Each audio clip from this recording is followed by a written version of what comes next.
It started like this. I want a mission gun. Let's throw Molotov at the Home Minister's house. Nepal ഗവൺമെന്റിന്റെ പതനത്തിന് കാരണമായ Jency movement start ചെയ്യുന്നത് ഇത്തരത്തിലൊരു മെസ്സേജാണ്. So welcome to rise up. Today we are discussing about what is Gen Z movement and its strategical importance.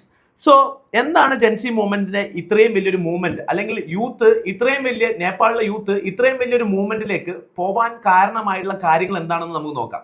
The immediate reason was banning of social media platform. Nepal government കഴിഞ്ഞൊരു 10-15 കൊല്ലമായി കറപ്ഷന്റെ പേരിലും മാൽ ഗവർണൻസിന്റെ പേരിലും അതേപോലെ തന്നെ നെപ്പോട്ടിസത്തിന്റെ പേരിലും ഒരുപാട് ക്രിറ്റിസിസം നേരിട്ടുകൊണ്ടിരിക്കുകയാണ്. നേപ്പാളിലെ യൂത്ത് തന്നെ അഭിപ്രായപ്പെടുന്നത് ഗവൺമെന്റിന്റെ എന്ത് കാര്യം നടക്കണമെന്നുണ്ടെങ്കിലും കറപ്ഷൻ ചെയ്യേണ്ട അവസ്ഥയാണ്. അതുപോലെ തന്നെ യൂത്ത് അല്ലെങ്കിൽ ജെൻസി എന്ന് പറയുന്നത് 1996-നും 2012-നും ഇടയിൽ ജനിച്ചിട്ടുള്ള ജനറേഷനാണ്. For them they just born to digital era. അപ്പോൾ തന്നെ സോഷ്യൽ മീഡിയ എന്ന് പറയുന്നത് ഒരു എന്റർടൈൻമെന്റിന്റെ മീഡിയം മാത്രമല്ല ജെൻസിനെ സംബന്ധിച്ചോളം. It is for their business, it is their for their freedom of expression and it is their identity. So ഈ ഐഡന്റിറ്റിയാണ് Nepal government to avoid criticism against government the band it.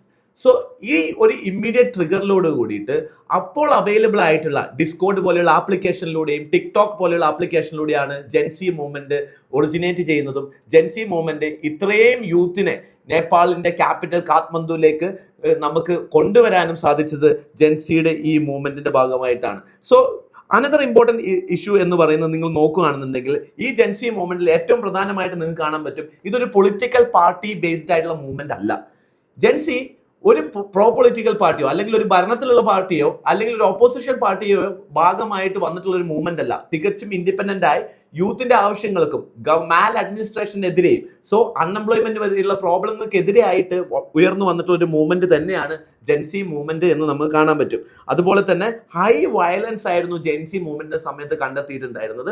ഒരുപാട് പേര് മരണത്തിന് ജെൻസി മൂവ്മെന്റ് ഇടയാക്കി. സോ ഇതൊക്കെ തുടങ്ങുന്നതിന് മുന്നേ നേപ്പാളിന്റെ ഒരു പൊളിറ്റിക്കൽ ഹിസ്റ്ററി എന്താണെന്നുള്ളതും അതിനുശേഷം ജെൻസി മൂവ്മെന്റ് നേപ്പാളിൽ മാത്രമായി ഒതുങ്ങി നിൽക്കുന്നതാണോ അതോ ഇതൊരു സൗത്ത് ഏഷ്യൻ ട്രെൻഡ് ആണോ എന്നുള്ള രീതിയിൽ നമുക്ക് നോക്കേണ്ടതുണ്ട്.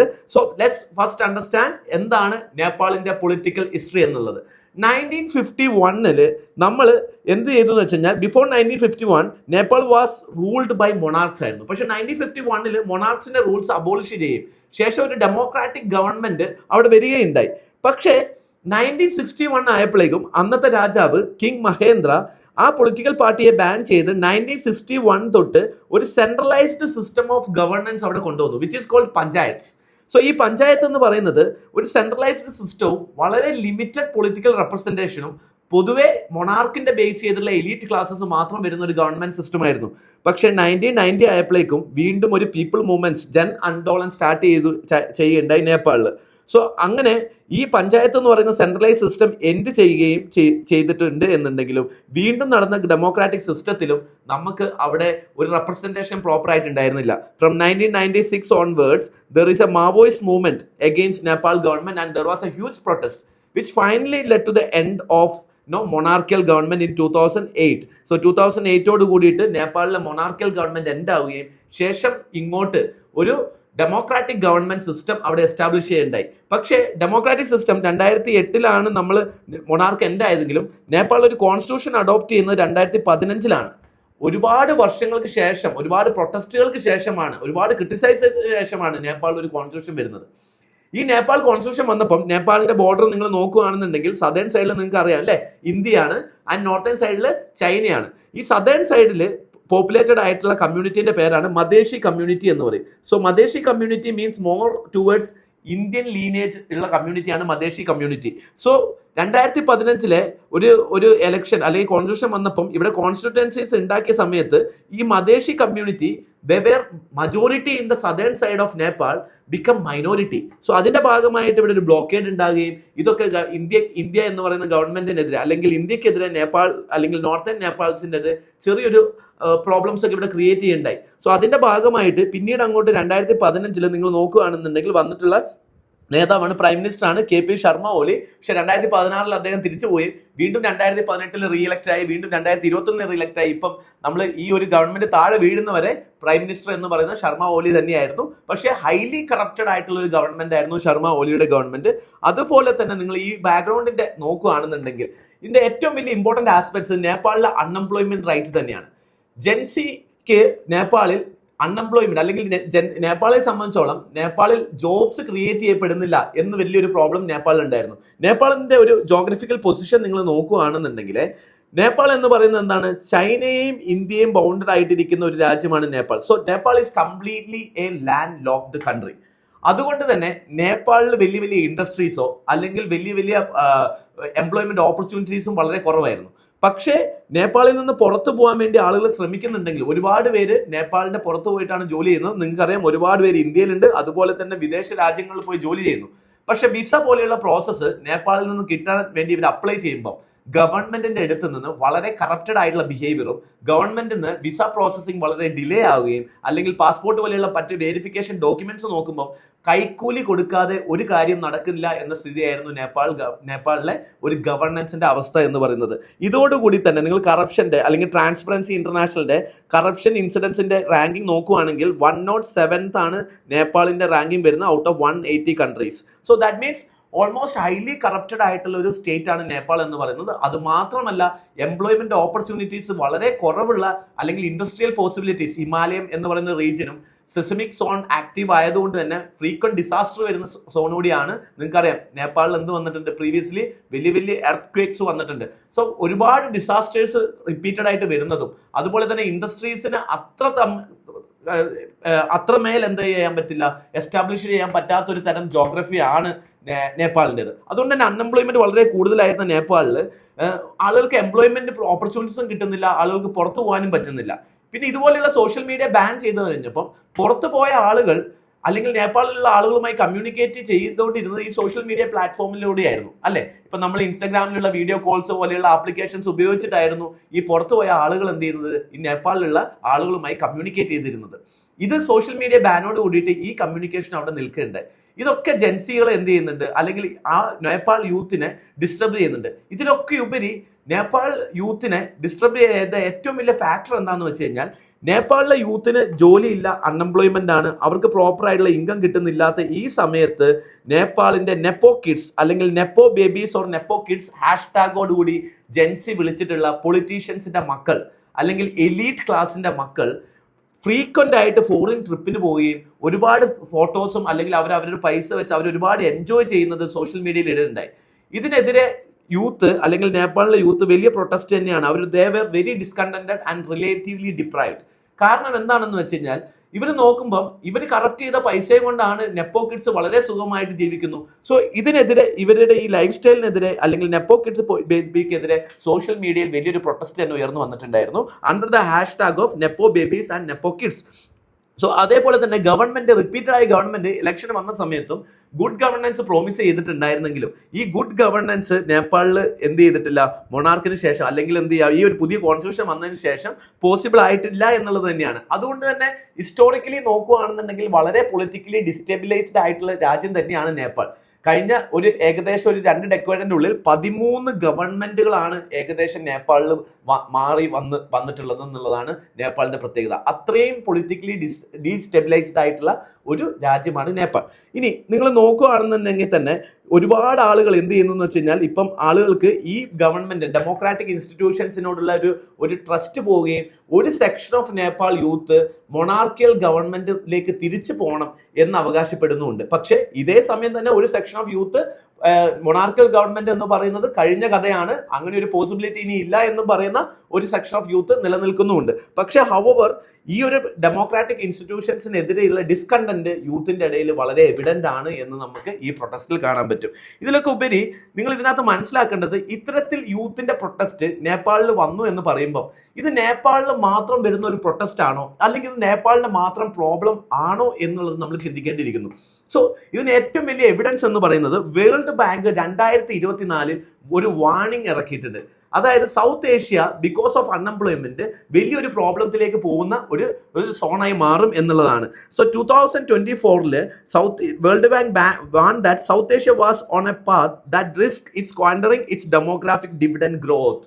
നിങ്ങൾ നോക്കിക്കഴിഞ്ഞ് കഴിഞ്ഞാൽ നേപ്പാളിന്റെ പോപ്പുലേഷൻ തന്നെ ഒരു 15 to 49 ഏജിന്റെ ഇടയിൽ ഏകദേശം 40% ഓഫ് പോപ്പുലേഷൻ എന്താണ് ഈ ഒരു ഏജ് ഗ്രൂപ്പാണ്. അതായത് വളരെ വർക്കിംഗ് ഏജ് പോപ്പുലേഷനുള്ള യങ്സ്റ്റേഴ്സ് പോപ്പുലേഷനുള്ള ഒരു രാജ്യമാണ് നേപ്പാൾ എന്ന് പറയുന്നത്. ഇനി സൗത്ത് ഏഷ്യ മൊത്തം നിങ്ങൾ എടുക്കുകയാണെന്നുണ്ടെങ്കിൽ whether it is India or Bangladesh or Sri ഒക്കെ എടുക്കുകയാണെന്നുണ്ടെങ്കിൽ ഇതൊക്കെ യൂത്ത് പോപ്പുലേഷൻ അല്ലെങ്കിൽ ഡെമോഗ്രാഫിക് ഡിവിഡൻഡ് ഹൈലി ഉള്ള ഒരു പോപ്പുലേറ്റഡ് ആയിട്ടുള്ള കൺട്രീസ് ആണ് ഇത് കൺട്രികളെല്ലാം. ഓക്കെ, അതുകൊണ്ട് തന്നെ ഈ വരുന്ന സൊസൈറ്റിയിൽ അല്ലെങ്കിൽ ഫ്യൂച്ചറിലേക്ക് അൺഎംപ്ലോയ്മെന്റ് ആർട്ടിഫിഷ്യൽ ഇന്റലിജൻസും ഇൻഡസ്ട്രിയൽ 4.0 വരുന്ന ഈ ഒരു സാഹചര്യത്തിൽ അൺഎംപ്ലോയ്മെന്റ് വളരെയധികം കൂടാൻ സാധ്യതയുണ്ട് എന്നുള്ളതും ഈ അൺഎംപ്ലോയ്മെന്റ് കൊണ്ട് ഒരുപാട് യൂത്ത് അൺറസ്റ്റ് ഉണ്ടാവുമെന്ന് 2024 തന്നെ വേൾഡ് ബാങ്ക് വാൺ ചെയ്തിരുന്നതാണ്. So South Asia become the arc of instability എന്നുള്ളതാണ്. അതിന്റെ എവിഡൻസ് ആയി നിങ്ങൾ നോക്കിക്കഴിഞ്ഞു കഴിഞ്ഞാൽ കോവിഡിന്റെ ആ സമയത്ത് നിങ്ങൾ കണ്ടതാണ് ശ്രീലങ്കയിൽ സംഭവിച്ചിട്ടുള്ള പ്രൊട്ടസ്റ്റ് എന്ന് പറയുന്നത്. ശ്രീലങ്കൻ ജനത അവിടെയും പ്രൈം മിനിസ്റ്റേഴ്സ് ഹൗസും അതേപോലെ തന്നെ പ്രസിഡന്റിന്റെ ഹൗസും കൈയേറുകയും ഇവരെ നാട് കടത്തുകയൊക്കെ ചെയ്യുകയുണ്ടായി. അതേപോലെ തന്നെ ഇന്തോനേഷ്യയിലും നിങ്ങൾക്ക് എന്ത് ചെയ്യും similar Gen Z protest recent happen against the government. Gen Z തെരുവിലിറങ്ങി ഗവൺമെന്റിനെതിരെ ഇതേ റീസെന്റ് പ്രൊട്ടസ്റ്റ് ഇതേ രീതിയിലുള്ള പ്രൊട്ടസ്റ്റ് നടത്തുകയുണ്ടായി. ഇവിടെ നിങ്ങൾ നോക്കിക്കഴിഞ്ഞു കഴിഞ്ഞാൽ ഒരു സിമിലർ നേച്ചർ ഈ പ്രൊട്ടസ്റ്റിനൊക്കെ കാണാം. We will discuss all those things in lighter part. So അതുപോലെ തന്നെ ഷെയ്ഖ് ഹസീനയ്ക്കെതിരെയും എന്ത് ചെയ്തിട്ടുണ്ടായിരുന്നു, ബംഗ്ലാദേശിൽ യൂത്ത് ലെഡ് ഒരു പ്രൊട്ടസ്റ്റ് നടക്കുകയുണ്ടായി. സോ ഈ ഒരു പ്രൊട്ടസ്റ്റ് ഒക്കെ കാണിക്കുന്നത് നേപ്പാൾ ഈസ് എന്ന് പറയുന്നത് അല്ലെങ്കിൽ നേപ്പാളിൽ നടന്ന ഒരു പ്രൊട്ടസ്റ്റ് എന്ന് പറയുന്നത് അത് ഒരു ഒറ്റപ്പെട്ട സംഭവമായിട്ട് നമുക്ക് കാണാൻ പറ്റില്ല. ഈ സൗത്ത് ഏഷ്യ നേരിടുന്ന ഒരു ലാർജർ ഇഷ്യൂവിന്റെ ഭാഗമായിട്ട് തന്നെ നേപ്പാളിൽ കാണുന്ന ഈ ജെൻസി പ്രൊട്ടസ്റ്റ് നമുക്ക് കാണാൻ പറ്റുള്ളൂ എന്നുള്ളതാണ്. ഇനി എന്താണ് ജെൻസി മൂവ്മെന്റ്, എന്തൊക്കെയാണ് ജെൻസി മൂവ്മെന്റ് പ്രത്യേകതകൾ, ഇതിനൊരു പാറ്റേൺ ഉണ്ടോ എന്നുള്ളത് നമുക്ക് നോക്കാം. ഇതിനകത്ത് ഏറ്റവും വലിയൊരു പാറ്റേൺ എന്ന് പറയുന്നത് ദ ഫ്ലാഗ് ദേ യൂസ്ഡ് എന്നുള്ളതാണ്. ഈ ഫ്ലാഗ് നേപ്പാളിന്റെ പ്രൊട്ടസ്റ്റിൽ യൂസ് ചെയ്തത് ഒരു അനിമിയുടെ ഫ്ലാഗ് ആണ്. It is anime called one piece എന്ന് പറയുന്ന ഒരു അനിമിയുടെ ഫ്ലാഗ് ആണ് ജെൻസികൾ എന്ത് ചെയ്തിട്ടുള്ളത് നേപ്പാളിൽ യൂസ് ചെയ്തിട്ടുള്ളത്. പക്ഷെ ഇത് നേപ്പാളിലല്ല ഫസ്റ്റ് ടൈം യൂസ് ചെയ്യുന്നത്. ഇന്തോനേഷ്യയിൽ പ്രൊട്ടസ്റ്റ് നടത്തിയ സമയത്തും ഈ അനിമിയുടെ ഇതേ ഫ്ലാഗ് യൂസ് ചെയ്ത് ജെൻസിയുടെ റെപ്രസെന്റേഷൻ ആയിട്ട് അനിമി ബേസ്ഡ് ആയിട്ടുള്ള one piece, especially one piece എന്ന് പറയുന്ന അനിമി ബേസ്ഡ് ആയിട്ടുള്ള ഫ്ലാഗ്സ് യൂസ് ചെയ്തിട്ടാണ് പ്രൊട്ടസ്റ്റ് നടത്തുന്നത്. ഈ വൺ പീസ് എന്ന് പറയുന്ന ഈ അനിമി ഏകദേശം 1000+ എപ്പിസോഡുള്ള ഒരു അനിമിയാണ്. സോ ഈ അനിമിയിൽ basically is kind of a revolt against existing സിസ്റ്റത്തിനെതിരെയുള്ള ഒരു റിവോൾട്ടിന്റെ ഒരു സിമ്പിൾ ആയിട്ടാണ് നമ്മൾ ഈ ഒരു ഫ്ലാഗിനെ നമ്മൾ കാണുന്നത്. സോ ഈ ഒരു ഫ്ലാഗിന്റെ കൂടെ തന്നെ അവർ പറഞ്ഞിട്ടുള്ള ഹാഷ്ടാഗുകളാണ് wake up Nepal and unmute your voice. നിങ്ങളുടെ വോയിസ് എന്ത് ചെയ്യണം, പുറത്ത് കേൾക്കണമെന്നാണ്. ഇതിലൊക്കെ ഉപരി ഈ ജെൻസിയുടെ ഒരു നേച്ചർ നമുക്ക് കാണാൻ പറ്റുന്നത് ഡിസ്കോഡ് എന്ന് പറയുന്ന ഒരു ആപ്ലിക്കേഷൻ നമ്മൾ തുടങ്ങുമ്പോൾ ഞാൻ പറഞ്ഞു ഒരു message I want A mission gun എന്ന് തുടങ്ങുന്ന മെസ്സേജ്. ഇതിനകത്ത് പറയുന്നുണ്ട് ലെറ്റ്സ് ത്രോ മോൾട്ടോവ. വാട്ട് ഈസ് മോൾട്ടോവ എന്നുള്ളത് നിങ്ങൾക്ക് പൊതുവെ നിങ്ങൾക്ക് എല്ലാവർക്കും, അതല്ലെങ്കിൽ നിങ്ങൾ പബ്ജി കളിച്ചവരാണെങ്കിൽ നിങ്ങൾക്ക് അറിയുന്നുണ്ടാവും അല്ലെ. പബ്ജിയിൽ നമ്മൾ എഴുതുന്ന പെട്രോൾ ബോംബിന്റെ പേരാണ് മോൾട്ടോവ് അല്ലെ എന്ന് പറയുന്നത്. സോ ഈ മോൾട്ടോവ്, ലെറ്റ്സ് ത്രോ മോൾട്ടോവ് എന്നുള്ള മെസ്സേജ് വെച്ചിട്ടാണ് ജെൻസി പ്രൊട്ടസ്റ്റ് തുടങ്ങുന്നത്. So they use the Discord as a communication channel. ഗെയിമേഴ്സിന്റെ ഇടയിൽ വളരെ അധികം ഫേമസ് ആയിട്ടുള്ള അല്ലെങ്കിൽ പബ്ജി പോലെയുള്ള ഗെയിംസ് കളിക്കുന്ന ആളുകൾ വളരെ ഫേമസ് ആയിട്ട് ഉപയോഗിക്കുന്ന ഒരു ആപ്ലിക്കേഷനാണ് ഡിസ്കോഡ് എന്ന് പറയുന്നത്. ഈ ഡിസ്കോഡ് എന്ന് പറയുന്ന ആപ്ലിക്കേഷൻ വെച്ചിട്ടാണ് ജെൻസി മൂവ്മെന്റ് നേപ്പാളിൽ ആളുകളെ ഗ്യാദർ ചെയ്തതും അതുപോലെ തന്നെ ആളുകൾ തമ്മിലുള്ള എല്ലാ കമ്മ്യൂണിക്കേഷൻസും ബാൻ ചെയ്ത സമയത്ത് നടത്തിയിട്ടുള്ളതെന്നാണ്. അതുപോലെ തന്നെ മറ്റൊരു പ്ലാറ്റ്ഫോം ടിക്ടോക്ക് പ്ലാറ്റ്ഫോം അവിടെ ബാൻഡ് ആയിരുന്നില്ല. സോ ആ പ്ലാറ്റ്ഫോം ഉപയോഗിച്ചിട്ടാണ് ഇവർ എന്ത് ചെയ്തിട്ടുണ്ടായിരുന്നത്, കമ്മ്യൂണിക്കേഷൻ നടത്തിയിട്ടുള്ളതെന്നാണ്. സോ മോൾട്ടോവ് ഏരിയ എന്ന് പറയുന്ന ഇതുപോലെയുള്ള ടേംസ് അല്ലെങ്കിൽ ജെൻസി ഉപയോഗിച്ചുള്ള ടേംസ് ഗെയിമുമായി റിലേറ്റ് ചെയ്തിട്ടുള്ളതും ഗെയിമുമായിട്ട് റിലേറ്റ് ചെയ്യപ്പെടുന്ന രീതിയിലുള്ള ആപ്ലിക്കേഷൻസ് ഒക്കെ ഉപയോഗിച്ചിട്ടാണ് ഈ മൂവ്മെന്റ് നടത്തിയത്. സോ ഈ മൂവ്മെന്റിന്റെ ഏറ്റവും വലിയ പ്രത്യേകത എന്ന് പറഞ്ഞാൽ ജെൻസി അവരുടെ ലൈഫ് സ്റ്റൈലിന്റെ ഭാഗമായിട്ട് വന്നിട്ടുള്ള കാര്യങ്ങൾ, അവരുടെ ആർട്ട് ഓഫ് എക്സ്പ്രഷന്റെ ഭാഗമായിട്ട് gaming is also and is a way of expression എന്ന് ഇന്ത്യൻ സുപ്രീം കോർട്ട് പറഞ്ഞിട്ടുണ്ട്. സോ അതേപോലെ തന്നെ ഒരു വേ ഓഫ് എക്സ്പ്രഷൻ ആണ് ഗെയിമിംഗ് എന്ന് പറയുന്നത്. സോ ഈ ഗെയിമിങ്ങിന്റെ ഓരോ ഫീച്ചേഴ്സോടുകൂടിയാണ് നമ്മൾ എന്ത് ചെയ്യുന്നത്, ജെൻസിയുടെ പ്രൊട്ടസ്റ്റും തുടങ്ങിയിട്ടുള്ളത്. പക്ഷേ ഇതൊരു ഒറ്റപ്പെട്ട സംഭവമായിട്ട് നമുക്ക് പറയാൻ പറ്റില്ല. As I told the same protest നേച്ചറായുള്ള പ്രൊട്ടസ്റ്റും ഫ്ലാഗ്സും കാര്യങ്ങളും ഒക്കെ പല സ്ഥലങ്ങളിൽ പല പ്രൊട്ടസ്റ്റിൽ ജെൻസി യൂസ് ചെയ്തിട്ടുണ്ട് എന്നുള്ളതാണ് ഇമ്പോർട്ടൻ്റ് ആയിട്ടുള്ള ഫാക്ടർ. ഓക്കെ, ഇനി നേരത്തെ ഒരു വലിയൊരു ക്വസ്റ്റ്യൻ എന്ന് വെച്ച് കഴിഞ്ഞാൽ എന്താണ് ഫ്യൂച്ചർ എന്നുള്ളതാണ്. അപ്പൊ ജെൻസിയുടെ പ്രൊട്ടസ്റ്റിൽ നേപ്പാളിന്റെ പ്രൊട്ടസ്റ്റ് നിൽക്കുള്ളതാണ്. ശർമ്മ ഓലി ഓൾറെഡി എന്ത് ചെയ്തു, രാജ്യം വിടുകയുണ്ടായി. അത് ബാക്കി നിന്ന ആളുകളെ ജെൻസി പിടിച്ചാക്രമിക്കുകയും അവരെ കൊണ്ട് മാപ്പ് പറയുകയും തെരുവിലൂടെ നടത്തിക്കുകയും വരെ ചെയ്തിട്ടുണ്ട്. ആൻഡ് വളരെ വയലന്റ് ആയിട്ടുള്ള പ്രൊട്ടസ്റ്റുകൾ നടക്കുന്ന ഒരു സമയമായിരുന്നു ജെൻസി പ്രൊട്ടസ്റ്റിന്റെ സമയത്തുണ്ടായിരുന്നത്. As I said, some part of Gen Z ആളുകൾ പറഞ്ഞത് they wanted monarch government back എന്നുള്ളതാണ്. പക്ഷേ ഈ മീറ്റിംഗിലും സെക്ഷനിലൊക്കെ അല്ലെങ്കിൽ പീസ് ടോക്കിലൊക്കെ പങ്കെടുത്ത ഒരുപാട് ജെൻസി റെപ്രസെന്റേറ്റീവ് പറഞ്ഞത് മൊണാർക്ക് എന്ന് പറയുന്നത് കഴിഞ്ഞ കഥയാണ്. And we are never looking back to monarch. We want a democratic government, but an accountable, transparent ആയിട്ടുള്ള, കറപ്ഷൻ ഫ്രീ ആയിട്ടുള്ള ഒരു ഗവൺമെന്റ് വേണം എന്ന് തന്നെയായിരുന്നു അവരുടെ ഒരു ഡിമാൻഡ് എന്നുള്ളത് ഒരു പോസിറ്റീവായ കാര്യമാണ്. സോ ആ ഡിമാൻഡിന്റെ ഭാഗമായിട്ട് തന്നെ റീസെന്റ് 2 days ബാക്ക് ഒരു യെസ്റ്റർഡേ, സോ 2 days ബാക്ക് ആയിട്ട് നോക്കുകയാണെന്നുണ്ടെങ്കിൽ, so because of the doctrine of necessity, they appointed the former Chief Justice Sushila Karki as the interim head of their government എന്നുള്ളതാണ്. ഇനി സുശീല കാർഗി, എന്തുകൊണ്ടാണ് സുശീല കാർഗി അപ്പോയിന്റ് ചെയ്തത് എന്നുള്ളതാണ്. സുശീല കാർഗി എന്ന് പറയുന്നത് former chief justice of Nepal ആണെന്ന് ഞാൻ പറഞ്ഞു. സോ സുശീല കാർഗി അപ്പോയിന്റ് ചെയ്യാനുള്ള മേജർ ആയിട്ടുള്ള റീസൺ എന്ന് പറയുന്നത്, സുശീല കാർഗി ശ്രീമതിയുടെ വർക്കിംഗ് സമയത്ത് വളരെ ഇൻഡിപെൻഡന്റ് ആയിട്ടും കറപ്റ്റഡ് അല്ലാതെയും നെപ്പോട്ടിസത്തിനെ സപ്പോർട്ട് ചെയ്യാതെയും വന്നിട്ടുള്ള ഒരു ട്രാക്ക് റെക്കോർഡുള്ള ആളായതുകൊണ്ട് തന്നെയാണ് സുശീല കാർഗിയെ ജെൻസി അവരുടെ ഇന്റീരിയൻ ഗവൺമെന്റിന്റെ ഹെഡായിട്ട് അവർ ചൂസ് ചെയ്യാനുള്ള കാര്യം. അതുപോലെ തന്നെ നേപ്പാളിലെ ആദ്യത്തെ വുമൺ ചീഫ് ജസ്റ്റിസ് കൂടിയാണ് സുശീല കാർഗി എന്ന് പറയുന്നത്. സോ സുശീല കാർഗിയെ ചൂസ് ചെയ്യുന്നതോടുകൂടി തന്നെ നമുക്ക് മനസ്സിലാക്കാൻ പറ്റും ജെൻസിയുടെ അൾട്ടിമേറ്റ് എയിം എന്ന് പറയുന്ന ഒരു മൊണാർക്കിയൽ ഗവൺമെന്റ് അല്ല.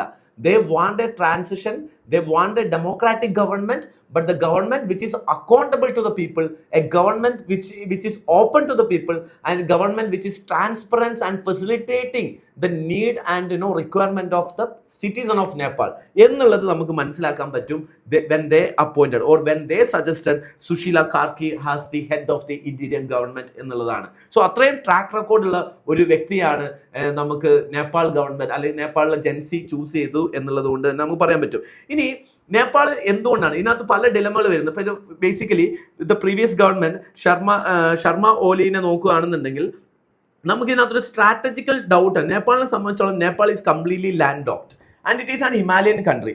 സോ ഹിമാലയൻ കൺട്രി ആയതുകൊണ്ട് തന്നെ നേപ്പാളിന്റെ നോർത്തേൺ പാർട്ടിൽ ഹിമാലയ എന്ന് പറയുന്ന വലിയൊരു തടസ്സമുണ്ട്. സോ നേപ്പാളിന് വളരെ ഈസി ആയിട്ട് ട്രാൻസിഷൻ ചെയ്യാൻ പറ്റുന്ന ഒരേ ഒരു രാജ്യം എന്ന് പറയുന്നത് ഇന്ത്യ ആണ് എന്നുള്ളതാണ്.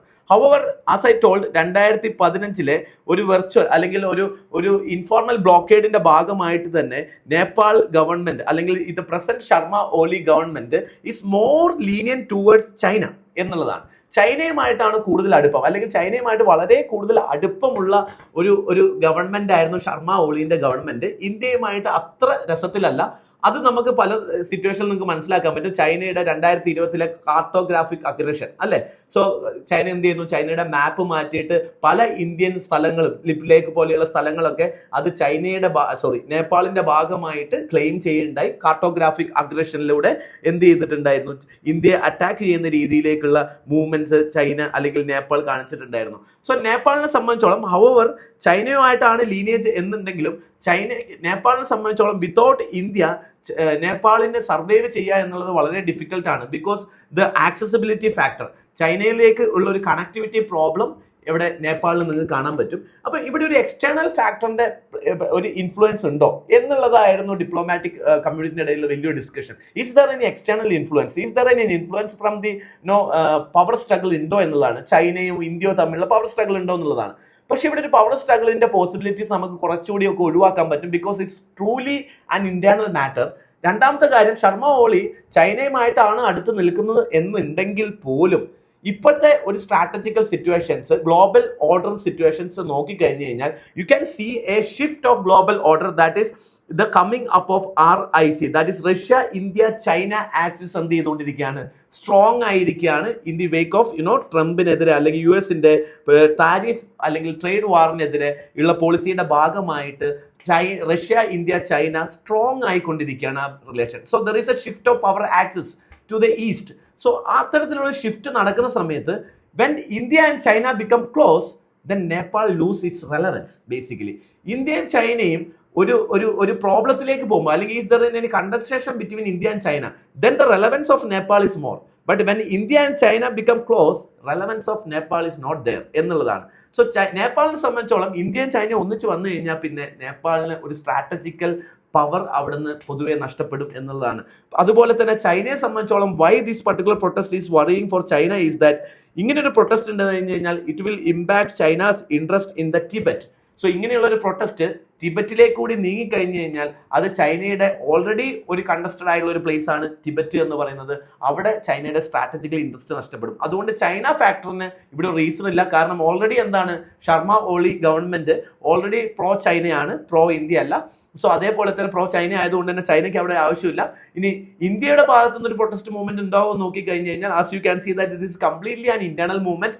അതുകൊണ്ട് തന്നെയാണ് ഈ മൂവ്മെന്റ് തുടങ്ങുമ്പോൾ തന്നെ ഇന്ത്യയുടെ നൈബർഹുഡ് ഫസ്റ്റ് പോളിസിന്റെ ഭാഗമായിട്ടുള്ള one of the principles is that we never interfere in the internal matter or we never break the sovereign of the other government എന്നുള്ള ആറ്റിറ്റ്യൂഡ് സ്റ്റാൻഡ് തന്നെയാണ് ഇന്ത്യ എടുത്തിട്ടുള്ളത്. പിന്നെ ഇത്തരത്തിലൊരു movement especially in the present situation where Russia, India, China strong ആയി വരുന്ന ഒരു അല്ലെങ്കിൽ ഒരു ഗ്ലോബൽ പവർ ഷിഫ്റ്റ് ചെയ്യുന്ന സമയത്ത് ഇത്തരത്തിലുള്ള ഒരു മൂവ്മെന്റ് ഇന്ത്യയുടെ ഭാഗത്തുനിന്നും ഉണ്ടാവില്ല എന്നുള്ളതാണ്. But however if you look at the history properly, അല്ലെങ്കിൽ നിങ്ങൾ കൃത്യമായിട്ടുള്ള ചുറ്റും നടക്കുന്ന സിറ്റുവേഷൻസ് നോക്കിക്കഴിഞ്ഞാൽ നിങ്ങൾക്ക് മനസ്സിലാവും ഇതെന്താണ്, ഇത് പ്യുവർലി അൺഎംപ്ലോയിഡ് ആയിട്ട് വരുന്ന. ശ്രീലങ്കയിൽ ഇതേ ഇഷ്യൂ ഉണ്ടായി, നേപ്പാൾ അതുപോലെ തന്നെ ബംഗ്ലാദേശിൽ ഇതേ ഇഷ്യൂ ഉണ്ടായിരുന്നു. അതുപോലെ തന്നെ എന്ത് ചെയ്യുന്നു, ഇപ്പം നേപ്പാളിലും ഇതുപോലെയുള്ള ഇഷ്യൂസ് ഉണ്ടാവുന്നു, ഇന്തോനേഷ്യയിൽ ഇതുപോലെ ഇഷ്യൂസ് ഉണ്ടാവുന്നു. So this is an arc of the South Asia become an arc of instability എന്നുള്ളത് തന്നെ നമുക്കിവിടെ കാണാൻ പറ്റും എന്നുള്ളതാണ്.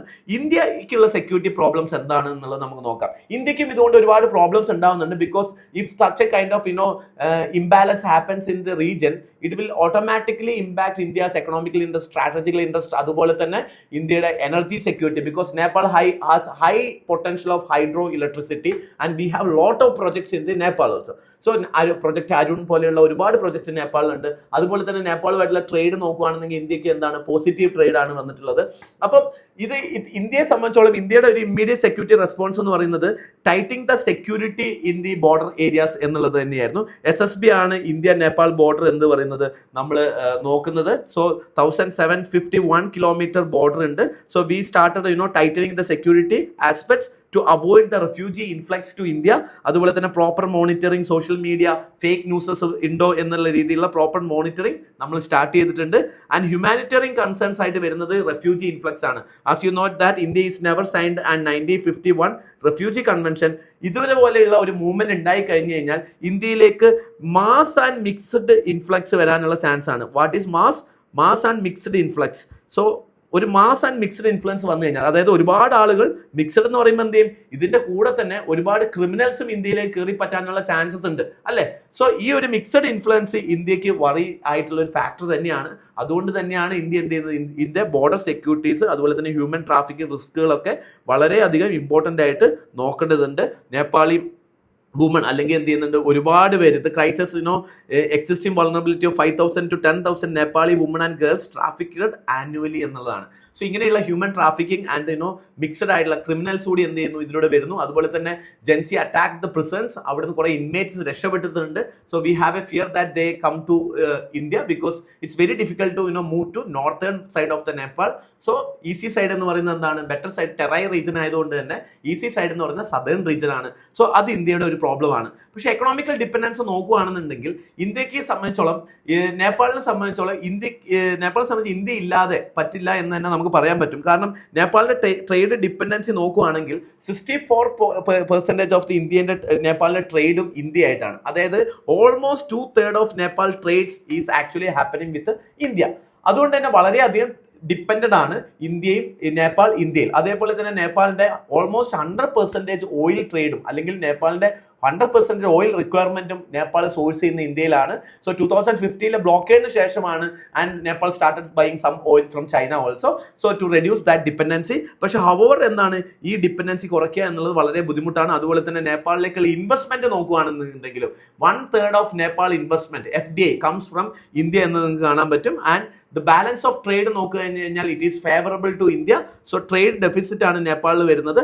So recent yesterday our prime minister actually welcomed the youth movement happened in Nepal, which says that ee oru youth movement, the Prime Minister Modi said that engagement of youth in the Nepal civil affairs following the uprising as a signal of new dawn. So that means നേപ്പാളിനൊരു future ആണ് വരുന്നത് എന്നുള്ള രീതിയിൽ welcome ചെയ്യാണ് prime minister Modi ചെയ്തിട്ടുണ്ടായിരുന്നത്. അതുപോലെ തന്നെ സുശീല കാർക്കിയുടെ becoming an interim head of Nepal ആവുന്നത് is a sign of woman empowerment എന്നുള്ള രീതിയിലും പ്രൈം മിനിസ്റ്റർ മോഡി അപ്രിഷിയേറ്റ് ചെയ്യണ്ടായി. So prime minister Modi as our stand, ഇന്ത്യയുടെ സ്റ്റാൻഡ് നമ്മൾ നോക്കുകയാണെന്നുണ്ടെങ്കിൽ India is always followed the stand that not interfering the internal matter of our neighboring countries. Because historically India ഒരുപാട് criticism നേരിട്ടതാണ് ഇന്ത്യയുടെ big brother attitude, especially with Nepal. 2015 ഒരു ബ്ലോക്കേഡിന്റെ ഭാഗമായിട്ട് ഇന്ത്യയുടെ big brother attitude ആണ് എന്നുള്ളത് വളരെയധികം ക്രിറ്റിസൈസ് ചെയ്യപ്പെടുകയും അതിന്റെ ഭാഗമായിട്ട് ആണ് നേപ്പാൾ എന്ത് ചെയ്യുന്നത് കുറച്ചുകൂടി ചൈനയുമായിട്ട് അടുക്കുന്നത് എന്നുള്ള രീതിയിൽ ഒരുപാട് ക്രിറ്റിസിസം വന്നിട്ടുണ്ടായിരുന്നു. സോ അതുകൊണ്ട് തന്നെ India do not want to interfere in its internal matters. അതുകൊണ്ട് തന്നെയാണ് ഈ ഒരു പ്രൊട്ടസ്റ്റ് ഉണ്ടായ സമയത്തും India kept it silence and India is closely observed what are the development happened within the Nepal. So it is not impacting Indian security, strategical security impact ചെയ്യാത്ത രീതിയിൽ തന്നെ നോക്കുന്നുണ്ടായിരുന്നു എന്നുള്ളതാണ്. സോ പ്രസന്റ് സിറ്റുവേഷൻ നോക്കുകയാണെങ്കിൽ നേപ്പാളിനുള്ള എപ്പോഴും ഉള്ള ഒരു സ്ട്രാറ്റജിക്കൽ ഡിലമ എന്ന് പറയുന്നത് ചൈനയുടെ കൂടെ പോകണോ ഇന്ത്യന്റെ കൂടെ പോകണോ എന്നുള്ളത് തന്നെയാണ്.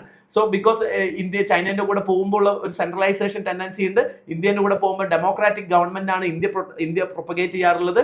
So India wanted a democratic government ആണ് ഇന്ത്യയെ സംബന്ധിച്ചോളം ഇന്ത്യയുടെ idealism. India is a propagator of democracy in the world, അല്ലെങ്കിൽ a leader of global south തന്നെയാണ്. സോ ഈ ഒരു മൂവ്മെന്റിൽ ഈ സമയത്ത് ഇന്റേണലി തന്നെ മാക്സിമം ഈ ഒരു പ്രോബ്ലം സോൾവ് ചെയ്യുക എന്നുള്ള ഒരു സ്റ്റാൻഡ് ആയിരിക്കും ഇന്ത്യ എടുക്കുക. But however to facilitate democracy നേപ്പാളിൽ ആവശ്യപ്പെടുകയാണെങ്കിൽ ഇന്ത്യ തീർച്ചയായിട്ടും പല സമയങ്ങളിൽ ഇന്ത്യ സഹായിച്ചിട്ടുണ്ട്. അതുപോലെ തന്നെ ഇന്ത്യ ഈ സിറ്റുവേഷനിൽ സഹായിക്കും. And mostly one of the important factor we should പറയാതെ പോകാൻ പറ്റില്ല ജെൻസി മൂവ്മെന്റിനെ പറ്റിയിട്ട്. പൊതുവെ ജെൻസികളെ പറ്റിയിട്ട് ദേ ആർ ഇറസ്പോൺസിബിൾ എന്നൊക്കെ പറഞ്ഞ് പല ആളുകളും ക്രിട്ടിസൈസ് ചെയ്യാറുണ്ട് എന്നുണ്ടെങ്കിലും you should learn from the Gen Z protest, because after the protest it is very important. After the protest, they started cleaning the city. So എന്തൊക്കെ ഡിസ്റ്റർബൻസ് ആ സിറ്റിയിൽ ഉണ്ടായിട്ടുണ്ടോ, എന്തൊക്കെ വേസ്റ്റ് ആ പ്രൊട്ടസ്റ്റിന്റെ ഭാഗമായിട്ട് ആ സിറ്റിയിൽ ഉണ്ടായിട്ടുണ്ടോ, they just never went back to home. They cleaned their cities, they cleaned their nations. So Prime Minister Modi especially appreciated that. I wish Nepal a bright future എന്ന് പറയുന്നതിൽ Prime Minister Modi said that I saw the photos how the youth cleaning the cities എന്ന് Prime Minister Modi പറയുണ്ടായി. It is very very important. We should learn from Nepal citizens that particular aspect. So they clean the city. Gen Z clean the city after the protest. It's very important because Gen Zs are, or the youth giving ഇത്രയും protest ഒക്കെ നടക്കുന്ന സമയത്ത് the present generation, the new generation give us hope that they will interfere in the democratic aspects when the democratic or the civic sense is loosed by the government. Youth will interfere എന്നുള്ള ഒരു message ഇവിടെ കൊടുക്കുന്നുണ്ട്. So youth are not mere criticizers in the social media. If needed, they actively engage in the democratic process. So ഇനി വരുന്ന അങ്ങോട്ടുള്ള സമയം എന്ന് പറയുന്നതിൽ യൂത്ത് എന്ന് പറയുന്ന അല്ലെങ്കിൽ പുതിയ ജനറേഷൻ എന്ന് പറയുന്നതിൽ ഡെമോക്രസി സേഫ് ആണെന്നുള്ള രീതിയിൽ തന്നെ നമുക്ക് പറയേണ്ടി വരും. അതുപോലെ തന്നെ ഇത്തരമുള്ള സംഭവങ്ങൾ നമുക്ക് കാണിക്കുന്ന മെസ്സേജ് എന്താണെന്ന് പറഞ്ഞു കഴിഞ്ഞാൽ south Asia is in the threat of unemployability, അതുപോലെ തന്നെ ഇത്തരത്തിലുള്ള protest. So we need to ensure that there is a proper safety mechanisms as well as better employment opportunities and better standard of living and better governance എന്നുള്ളതാണ്. എന്തായാലും ഇത്രയുമാണ് development ഇതുവരെ നടന്നുള്ളത്. ബാക്കിയുള്ള development നമുക്ക് കാണാം. So we wish A peaceful transition of government in Nepal as well as we wish A proper democratic process, a substantial and a procedural democratic process in Nepal എന്ന് wish ചെയ്തിട്ട് let's wind up. Thank you for watching.